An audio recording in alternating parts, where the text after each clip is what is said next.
charter, we have to demonstrate that our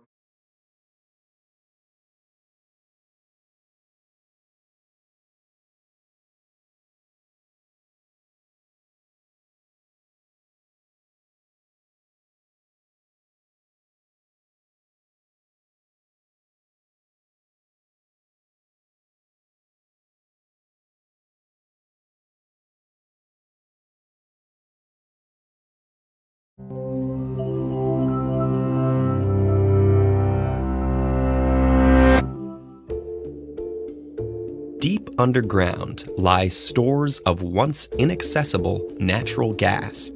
This gas was likely formed over millions of years as layers of decaying organisms were exposed to intense heat and pressure under the Earth's crust. There's a technology called hydraulic fracturing, or fracking, that can extract this natural gas, potentially powering us for decades to come. So how does fracking work, and why is it a source of such heated controversy? A fracking site can be anywhere with natural gas, from a remote desert to several hundred feet from your backyard. It starts out with a long vertical hole, known as a well bore, drilled down through layers of sediment. When the well reaches 2,500 to 3,000 meters, it's at its kickoff point, where it can begin the process of horizontal drilling. It turns 90 degrees and extends horizontally for about 1.5 kilometers through a compressed black layer called the shale rock formation. A specialized perforating gun is then lowered and fired, creating a series of small inch-long holes that burst through the well's casing into the rock layer. About 3 to 4 months after the initial drilling, the well is ready for fracking to begin. Fracking fluid is pumped down into the well at a pressure so high it cracks the shale rock, creating fractures through which the trapped gas and oil can escape. The fluid itself is more than 90% water. The rest is made up of concentrated chemical additives. These vary depending on the specific characteristics of the fracking site, but usually fall into 3 categories. Acids for clearing debris and dissolving minerals, friction-reducing compounds to create a slippery form of water known as slick water, and disinfectant to prevent bacteria growth. Sand or clay is also mixed into the water to prop open the fissures so the gas and oil can keep leaking out, even after the pressure is released. It's estimated that all of fracking's intense pumping and flushing uses an average of 3 to 6 million gallons of water per well. That's actually not a lot compared to agriculture, power plants, or even golf course maintenance, but it can have a notable impact on local water supply. And disposing of used fracking water is also an issue. Along with the trapped gas that's pumped up to the surface, millions of gallons of flowback liquid come gushing up.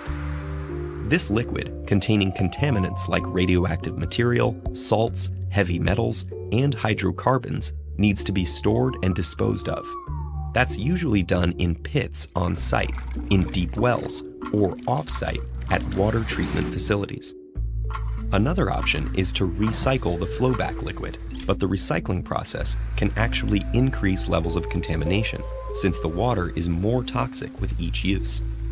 Wells are typically encased in steel and cement to prevent contaminants from leaking into groundwater. But any negligence or fracking-related accidents can have devastating effects. Fracturing directly into underground water, hazardous underground seepage and leakage, and inadequate treatment and disposal of highly toxic wastewater can potentially contaminate drinking water around a fracking site. There's also concern about the threat of earthquakes and damaged infrastructure from pressure and wastewater injection. Links between fracking and increased seismic activity leave unresolved questions about long-term pressure imbalances that might be happening deep beneath our feet. Fracking's biggest controversy, though, is happening above the ground. The general consensus is that burning natural gas is better for the environment than burning coal, since the gas collected from fracking emits only half the carbon dioxide as coal per unit of energy. The pollution caused by the fracking itself, though, isn't negligible. Methane that leaks out during the drilling and pumping process is many times more potent than carbon dioxide as a greenhouse gas. Some scientists argue that methane eventually dissipates, so has a relatively low long-term impact. But a greater question hangs in the air.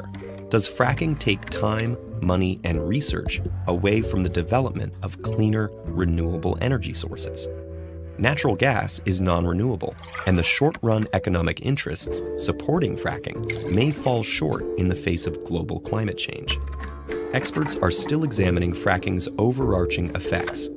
Although modern fracking has been around since the 1940s, it's boomed in the last few decades as other sources of natural gas decrease, the costs of non-renewable energies rise, and cutting-edge technologies make it so accessible. But many countries and regions have already banned fracking in response to environmental concerns. It's undeniable that fracking has reshaped the energy landscape around the world. But for what long-term benefit, and at what cost?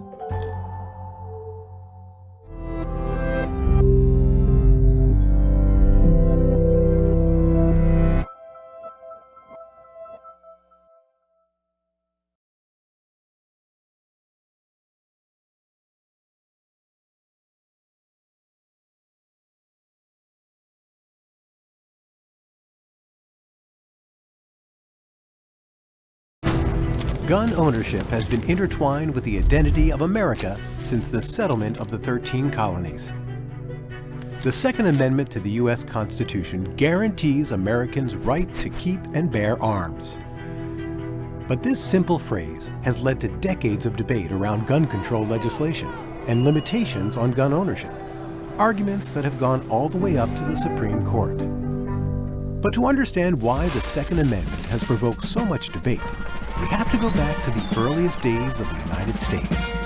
At the time the Founding Fathers began drafting the Constitution, there were two major political groups, the Federalists and the Anti-Federalists.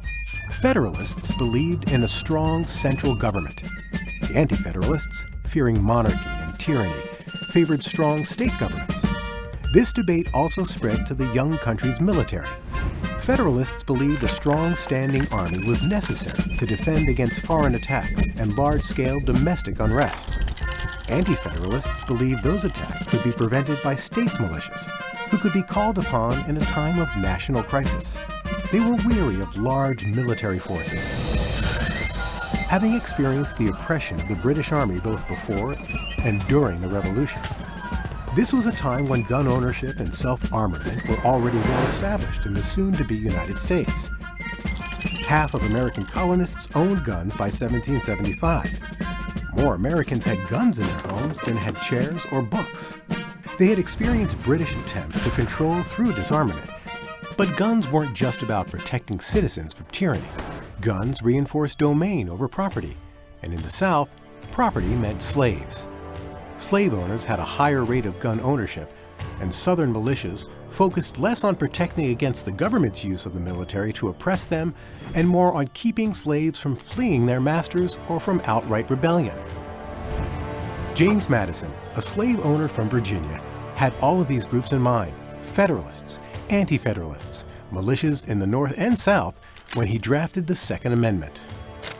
The Constitution allowed for the raising of a federal army, but the Second Amendment was introduced as a compromise to make sure that this federal army was not going to be turned against the citizenry, striking a balance of power between the states and the federal government. At the time, the Second Amendment was not primarily seen as an individual's right to bear arms for their own protection, but rather, as the writings of colonial thinkers like Noah Webster and Alexander Hamilton suggest, it was about enabling citizens to be part of a collective militia that would avert the use of the nation's military at home. Gun ownership evolved as the country expanded, and differing interpretations of the Second Amendment have developed over time. The Supreme Court has heard many cases involving the Second Amendment, but never established gun ownership as a personal right outside of the context of some sort of military service. That is, until 2008, with the case of the District of Columbia v. Heller. Dick Heller was a D.C. cop who applied for permission to keep his sidearm at home. But because the city had enacted a handgun ban, his permit was denied. the court ruled in favor of Heller that the DC handgun ban was in violation of the Second Amendment.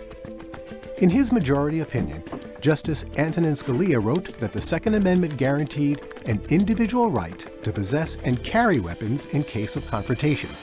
The court did acknowledge some limits, such as firearm possession by felons or in places such as schools or government buildings. This was considered a departure from legal precedent, which had largely derived people's right to bear arms in the context of a militia. The Heller decision was a huge moment in the gun rights debate, as gun violence continues to plague the nation. Some believe that an armed citizenry is safer. Others believe more guns directly lead to more violence. However you see the issue, most can agree that debate surrounding the Second Amendment will continue to rage on.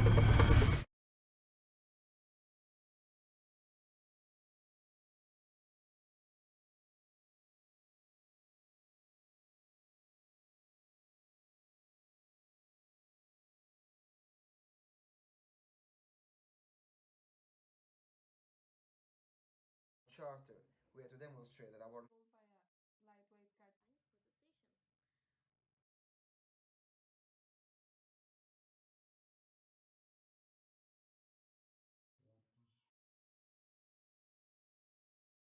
Jay, I have received an email. Let's see.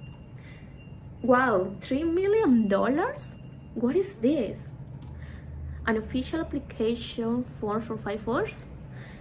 A large local firm multi-million dollars loan to expand its business? This is the type of loan that the bank needed. Let's see what it is. A gun manufacturer? A gun manufacturer in the state of Colorado after Columbia and Aurora are found high school? You better not do anything without a board decision. I could put it on the agenda for next week meeting if I were you. As you all know, I got into this business because I was excited by the environmental mission, and I think you all felt the same. But the regulators made it very clear that we were to be a profit-making bank first and a green bank second. To get our charter, we had to demonstrate that our mission wouldn't add significant costs or impose significant limits on our banking operations, that we wouldn't let the mission walk the dog. I remember telling them that even if we wanted to lend only to businesses aligned with our environmental mission, we couldn't. We would go broke in a month. I'm not always happy with this situation. I didn't get into this just to run another bank, but I accept it as the price to pay. Green loans constitute only 7% of banks' total. Deposits from businesses and customers drawn by the bank's mission accounted for 1.8%, the data showed. Probably our biggest impact on sustainability comes not through the loans we make, but through the media coverage of our mission.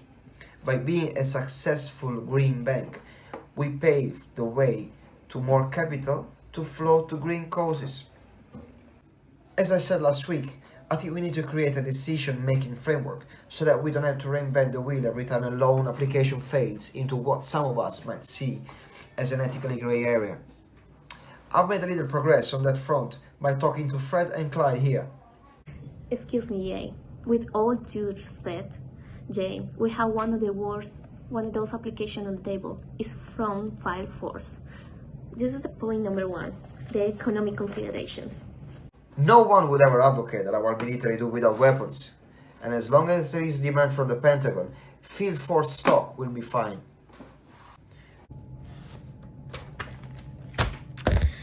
Jay, Rocky Mountain Green Banks is supposed to be founded on ethical principles.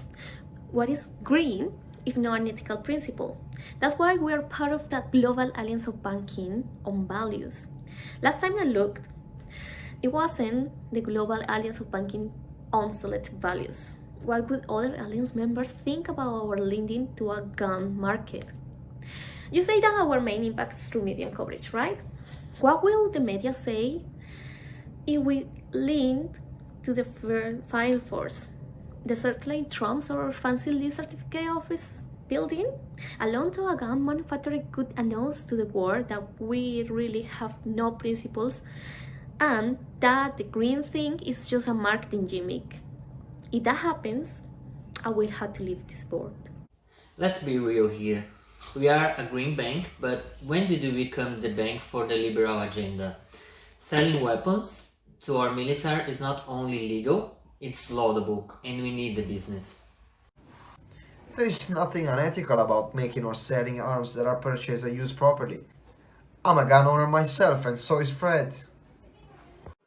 Jessica Wolford was killed by a lightweight Cartesian FFF2X6. Sure, they sell to the military, but you can buy the FF2X6 at gun shows. That's what makes one of the File Force's most profitable products. Our bank's mission is sustainability. How can we be a sustainable society where military-grade guns are sold to kill children? How can we make business with that company? It's a no-brainer. Jay was talking about establishing guidelines for decisions. I'm all in favor of weighing pros and cons. Let's do that when we discuss the shell gas loan. But when it comes to guns, there's only one guideline we should follow. Well, it's like the Hippocratic oath, right?